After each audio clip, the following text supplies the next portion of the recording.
Aujourd'hui, ça fait 2 semaines que je prends la Ritaline. J'ai pas enregistré depuis le 6e jour, pour diverses raisons. Euh, j'ai pu du coup appréhender un peu le médicament au jour le jour.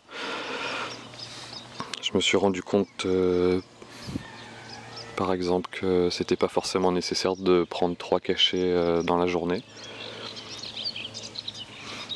Ça dépend de ce qu'on avait à faire et souvent le deuxième cachet qui est pris à partir de midi suffit largement à maintenir un état relativement agréable jusqu'à la fin de journée, jusqu'au coucher. J'ai également plus besoin de prendre quoi que ce soit pour m'endormir, je m'endors assez rapidement. Donc ça avait déjà été réglé avec les antidépresseurs, mais d'après, j'utilise une application de suivi de sommeil et en moins de 10 minutes maintenant je m'endors, ce qui est assez incroyable par rapport aux années passées. Je voulais partager avec vous un des effets du médicament qui m'inquiète un tout petit peu, c'est-à-dire que je sens réellement que ça donne de l'énergie, mais que j'ai cette sensation des fois d'avoir bu 2-3 litres de café et que le cœur est un peu s'emballe. Je sais pas s'il s'emballe, mais je sens que le cœur il est à fond. Alors je sais pas si c'est parce que c'est trop dosé ou parce que c'est un des effets et c'est comme ça. Donc ça, il va falloir que j'en parle à mon médecin assez rapidement. En général, il y a une sensation d'apaisement qui est étonnamment liée à cette sensation d'énergie. Le matin, c'est plus facile de se réveiller, c'est plus facile de faire des tâches. Au travail, je n'ai plus aucun souci à avancer, à gérer mon temps, à gérer les tâches que j'ai à faire. C'est plutôt agréable du coup. Ça n'enlève pas la fatigue liée au travail évidemment. Par contre, il faut accepter aussi peut-être le week-end je sais pas, de ne pas en prendre, mais de rien faire et de se reposer.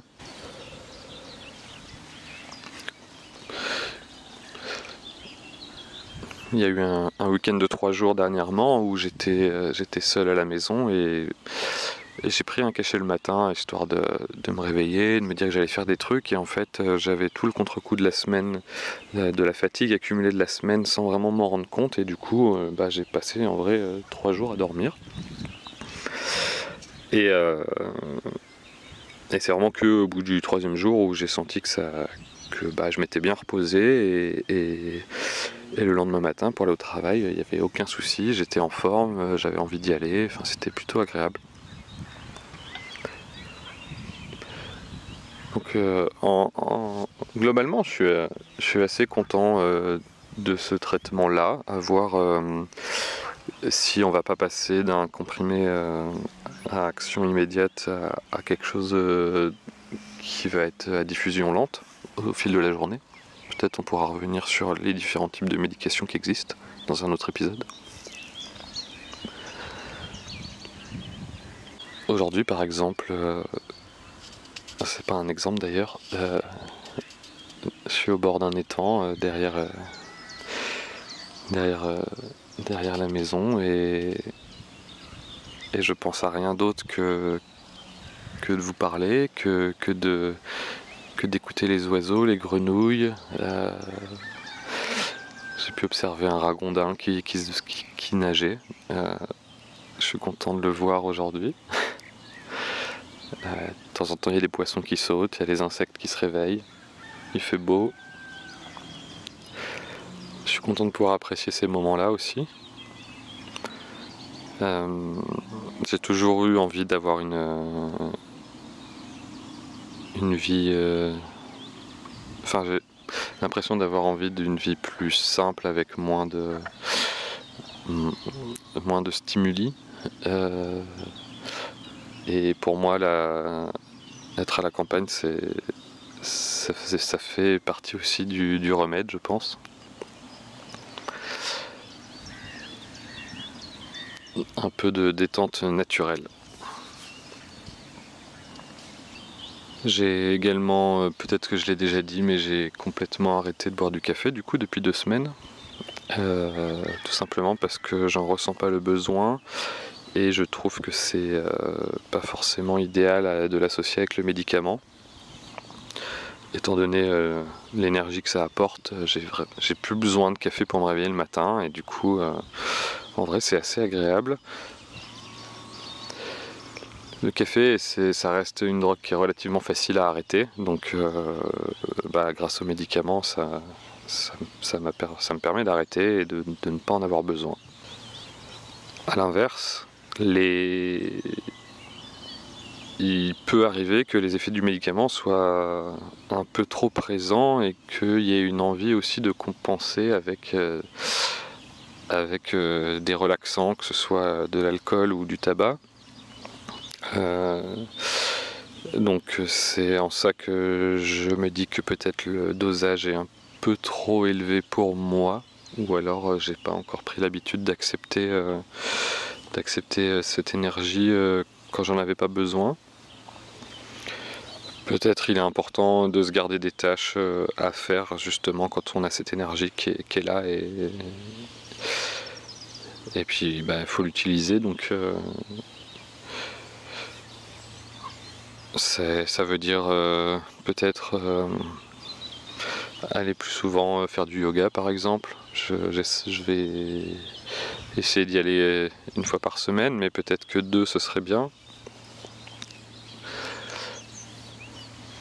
Concernant ce podcast, je suis assez content du retour que les gens ont aussi bien sur le compte Instagram, où il y a des questions qui sont posées, il y a des gens qui répondent en commentaire sur les posts.